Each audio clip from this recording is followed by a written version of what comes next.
ஆகா கல்யாணம் சீரியல்ல சூர்யாவ எப்படியாச்சும் பாத்தீங்கன்னா இந்த கேஸ்ல இருந்து ரிலீஸ் பண்ண வைக்கணும் அப்படின்னு நம்ம மகா முடிவு பண்ணிட்டாங்க.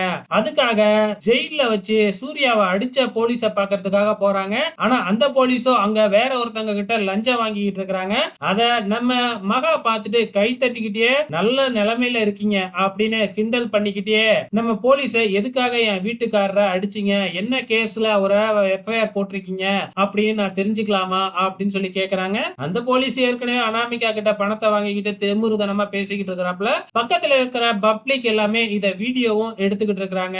நம்ம மகா பாத்தீங்கன்னா அந்த போலீஸ் கிட்ட சவால் விட்டுட்டு போறாங்க. என் வீட்டுக்காரரை எப்படி இந்த கேஸ்ல இருந்து வெளியே கொண்டு வர வைக்கிறதுன்னு எனக்கு தெரியும். நான் இந்த சிட்டிலேயே நம்பர் 1 லாயரை தான் பார்க்க போறேன் அப்படின்னு சொல்லி அந்த லாயரோட பேரையும் சொல்லிட்டு நம்ம மகா அங்க இருந்து போறாங்க.